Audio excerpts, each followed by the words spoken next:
M4 TV news కి స్వాగతం. నేటి ముఖ్యాంశాలు.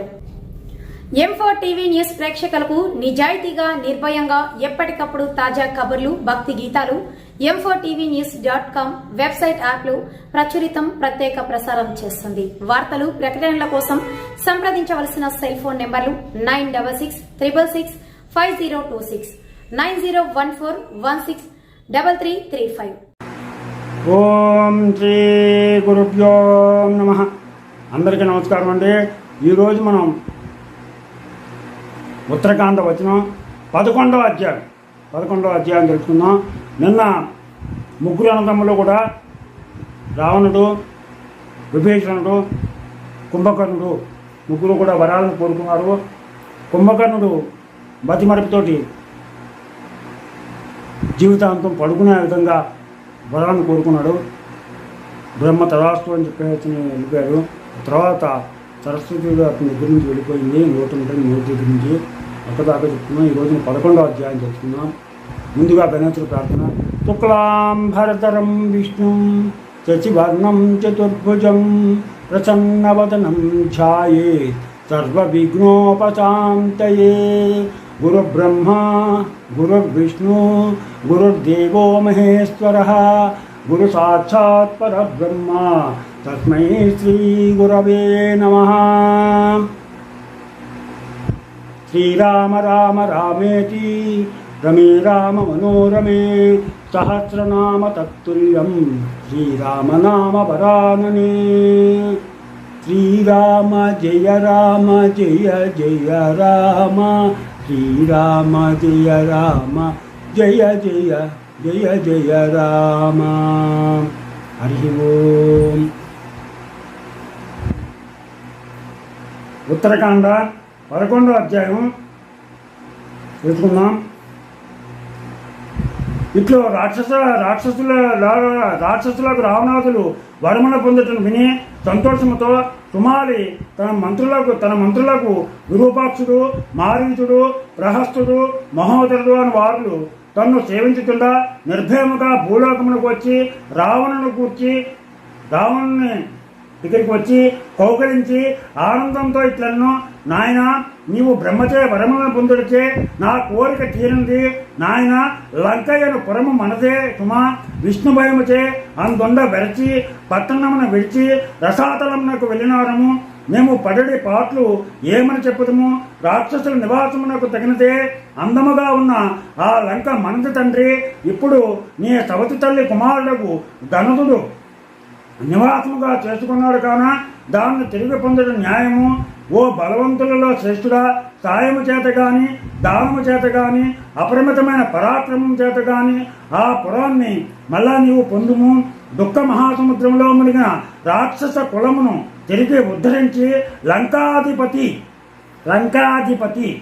అనే ప్రఖ్యాతిని వేగముగా పొందుమని చెప్పగా దశకంఠుడు ఇట్లెన్నో, ఓ తాత, అన్న అనగా తండ్రితో సమానుడు కదా, ఇట్లు నీవి మాట చెప్పదగునా అనగా వాని మనస్సు తెలిసిన వాడై సుమాలి మిన్నకుండను. తర్వాత కొంతకాలమునకు ఆ రాక్షస శ్రేష్ఠుడు అట్లే పలకగా ప్రహస్తుడు వినయముతో ఆ దశవదనంతో ఇట్లన్నో, ఓ తోరాగ్రిని, ప్రశస్తమైన బలము గలవాడై ఉండియో ఈ విధముగా నీవు పలకలుగునా. ఓ ఉత్తమమైన నడవడిక గలవాడా, సూర్యులలో అన్నదమ్ముల వరుసలున్నవా, అదితియో దిదితియో అక్క చెల్లెండ్రై మిక్కిలి ప్రేమతో మెలుకుతూ కశ్యపమునికి భార్యలైరి. వారిలో అక్క అయిన అదితి భువనపతులైన దేవతలను కను, ద్వితీయు రాక్షస సమూహములను కను. ఓ కీర్తిధన, పర్వతములు, సముద్రములు, వనములతో కూడిన భూమి ఎల్లను వారధిగాను. ఆ వంశమునందు నీవు తాటిలేని విక్రమ ధనార్జుడవై జనించుతువి. ఆ విష్ణువు దైత్యులను చంపి అడ్డులేని విక్రమంతో 3 లోకములను దేవతా సమూహములకిచ్చను. ఆ జ్ఞాతులు తమ్ములు, అన్నలు అనేటువంటి నీతులు చెప్పరు సుమా. నా మాట ప్రకారముగా నడుచుకోమని చెప్పగానే ఆ దశగ్రీవుడు ఆలోచించి సంతృష్టి చెందిన మనస్సుతో సరే అని సాహసమానంగా అతనితో కూడా తన వనమునకు వెళ్ళి ఆ దినముననే త్రికూట పర్వతం చేరి మాట నేర్పర్యకు ప్రహస్తునితో ఇట్లన్నో, ప్రహస్త, నీవు ధనపతిని తోడబొమ్ము, అతనితో నా మాటగా ఇట్లు చెప్పము, ఓ రాజేంద్ర, ఈ లంక ఇంతకు పూర్వము పరాక్రమశాలురైన రాక్షసులది కదా. నీవెందు ప్రవేశించుట నీ వంటి పుణ్యాత్మనకు అర్హమైన పని కాదని చెప్పవలను. కావున ఈ పట్టణమును వెంటనే తిరిగి నాకిచ్చి వేసితివేని నేను సంతోషించదను. నీవు ధర్మమును నిలిపిన వాడవదువు అని అతనితో చెప్పమనగా అతడు వెళ్ళి గొప్ప ఉదారుడైన కిన్నరరాజును గుర్చిట్లను, ఓ రాజా, నీ తమ్ముడైన దశాననుడు నన్ను నీ యొద్దకు ఇప్పుడు దూతగా పంపాడు. అతడు చెప్పిన మాటలను వినిపించదను, వినుము. దేవా, పూర్వము ఈ పురమును గొప్ప శక్తి సంపన్నులైన తుమాలి మొదలుగా గల దైత్యముఖ్యులు ఏలిరి. ఇప్పుడు నీ సోదరుడైన దశగ్రీవుడు కీర్తిమంతుడమైన నిన్ను తిరిగి ఈ పురమును తనకిమ్మని అడిగను. తండ్రి, ఇప్పుడు నీవు వారల చుట్టూను వారలకిచ్చుట మంచిది కదా అనగానే ఆ ధనాధిపతి ఇట్లను, ప్రహస్త, పూర్వము రాక్షసులు దీన్ని విడిచి వెళ్ళగా నా జనకుడు నన్నెచ్చట ఉన్న నియమింపగా నేను యక్షులతో కూడి ఉన్నవాడను. ఓ రాక్షస శ్రేష్ఠుగా, నీవు తక్షణమే వెళ్ళి దశానంతో చెప్పుము, నా రాజ్యమును నగరమును విత్తమును హాయిగా ఏలుటకై ఇచ్చడికి రమ్మనమనము పొమ్ము అని అతన్ని పంపివేసి రామచంద్ర, కుబేరుడు తన తండ్రి వద్దకు వెళ్ళి పాదములపై పడి రావణుని వృతంతమును సర్వమును చెప్పను. తండ్రి, ఈ లంక పూర్వము వారిదట, తిరిగి దానిని కోరుతున్నారట. నేనెక్కడికి పోవలను, నాకు తగిన నెలవును చెప్పుము అనగా విశ్వవసువు ఇట్లు చెప్పెను. ఈ విషయమును నా యొక్క ధైర్యముతో అనేక పర్యాయములు వాడు చెప్పెను. నేను చీకొట్టుకుని, కానీ వాడు మనస్సునందు భయము చెందడు, నా మాటను లెక్క చేయడు.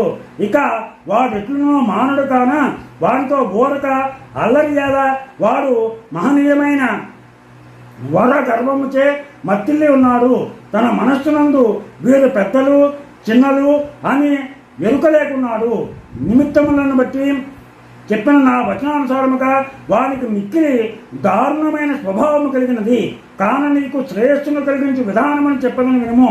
పుత్ర, నీవు కైలాసమునకేగి అతడు నివాసము ఏర్పరచుకోమని ఆ లంకను వీడుము అని చెప్పేసి నీ అనుచరులతో కూడి ఆ రమ్యమైన మందాకిని తీరమునందు నివసింపుము. ఆ జలము సూర్య సదృశములైన వికసించిన పద్మములతో నిండినదై నీకు గొప్పదైన ఆనందమును కలుగుచేయును.